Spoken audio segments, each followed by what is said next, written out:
Allah'a hamdü senalar olsun. Yine bir Ramazan ayına kavuştuk. Bütün İslam aleminin Ramazan-ı Şerifini kutluyorum. Ülkemize ve bütün dünyaya barış, esenlikler getirmesini diliyoruz. Bu ay önemli bir ay. Hem bizim Müslümanlar için hem aslında bir yönüyle de bütün dünyadaki mazlumlar, düşkünler ve yoksullar için.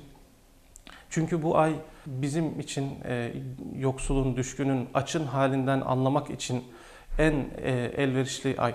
Rabbimizin emrettiği oruçlarımızı tutarken imkanlardan yoksun oldukları için karınlarını doyuramayan yoksulların hallerini daha iyi anlamakla birlikte bizzatihi yaşayarak, hissederek bir empati kurma fırsatı buluyoruz. Bir de bu ay manevi atmosferinde, bu ayın kutsal ikliminde belki her zamankinden daha fazla diyargam olma ihtiyacı hissediyoruz. İnsanların hallerine daha fazla dikkat kesiyoruz. Yardıma muhtaçlara yardım eli uzatmaya daha fazla ihtiyaç hissediyoruz. Bizler de Yeryüzü Doktorları olarak her yıl Ramazan ayında bir kampanyaya çıkıyoruz. Özellikle dünyanın dört bir tarafında açlık çekenlere, kıtlık çekenlere dikkatleri çekmek üzere bir kampanya başlatıyoruz. Bu yılda bir öğün değil bir ömür sloganıyla bu kampanyamızı başlattık. Dünyanın pek çok bölgesinde beslenme sağlığı projeleri, programları yürütüyoruz. Bu programlarda açlığın ileri seviyesi olan malnütrisyon vakalarıyla tıbbi bir çerçevede ilgileniyoruz. Tedavi programları yürütüyoruz. Malnütrisyon nedir? Malnütrisyon özellikle protein ve besleyici gıdalardan yoksun bir durumda olan insanların ileri seviye açlıktan dolayı vücut sistemlerinin çökmeye başladığı ve artık normal gıdaları vücudun kabul etmediği, normal beslenme şekliyle beslenemez hale geldikleri ileri derecede açlığın tıbbi adıdır. Dünyanın dört bir tarafında Afganistan'dan Yemen'e, Çad'dan Somali'ye, Nijer'den Sudan'a kadar bu hizmetlerimizi bugüne kadar yürüttük. Şu anda da bu Ramazan ayında çıktığımız bu kampanya vesilesiyle 16 farklı ülkede insanlara ulaşmaya çalışacağız. Hem beslenme sağlığı programlarımızla hem iftar ve kumanya organizasyonlarımızla bizlere verilen emanetleri yerlerine ulaştırmaya çalışacağız. Bu önemli bir hizmet ve birlikte yapabildiğimiz bir hizmet.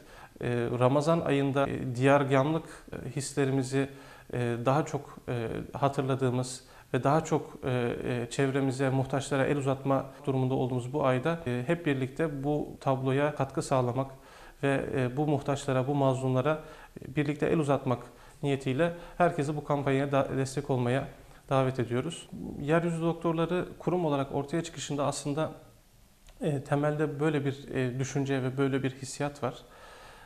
Mesleklerinin zekatını vermek üzere yola çıkan bir grup doktorun başlattığı bir gönüllü hareketi bu kurum. Olandan olmayana bir akıştır zekat.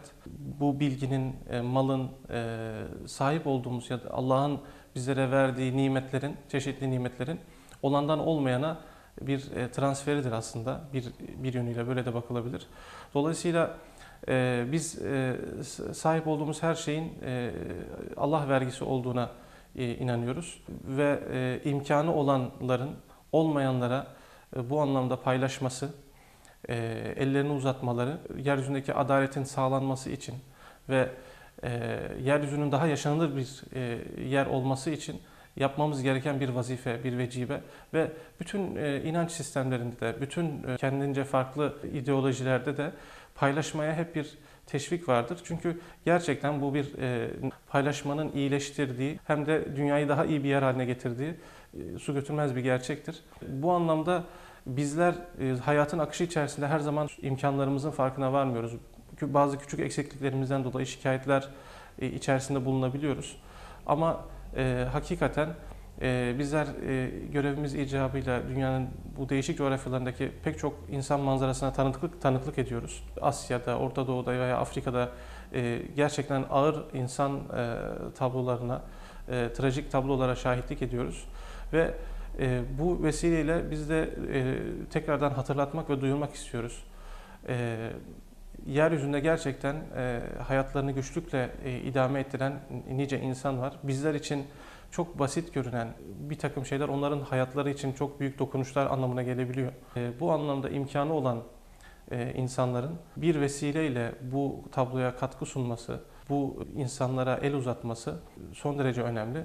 Ve inanıyoruz ki günün sonunda herkesin bir hesap vereceği gün var ve bu imkanların bir gün belki de imkanı olanın o imkanı nasıl kullandığına dair, olmayanın da belki sabrına dair bir imtihandayız ve bunun hesabı verilecek. O yüzden bu dünyayı daha güzel bir yer haline getirmek için ve verilen imkanların hakkını verebilmek için bu konuda daha hassas ve açık gönüllü olmamız gerekiyor.